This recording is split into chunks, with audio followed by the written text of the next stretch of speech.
when you said earlier about the audible piece of that, when you finished my first podcast, so when I was on, we were talking about, this is almost a year and a half ago now, April, I think, of last year, I guess.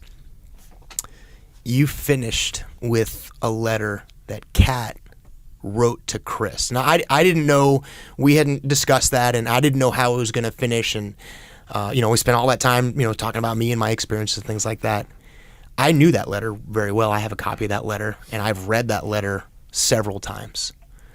I had never read that letter out loud to myself. I never read it to anybody else. I've shared it, with Whitney, and I've shared that letter. Hearing you say a letter that I knew almost line by line, I know that letter really well, made that letter like I'd never heard it before. And I remember, look, it's hard to hear it because it's Chris, and it's hard for me because that's a really impactful thing, very emotional thing, and that's a crusher for me, man. I know you understand that, but I had never heard it out loud.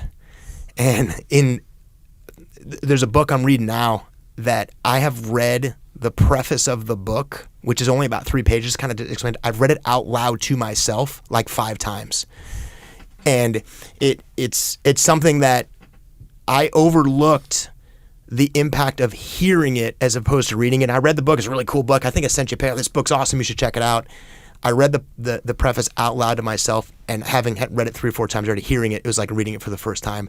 The voice that you give that makes the words become real. Like that person who wrote the book is saying out loud, and that difference there, it's not subtle.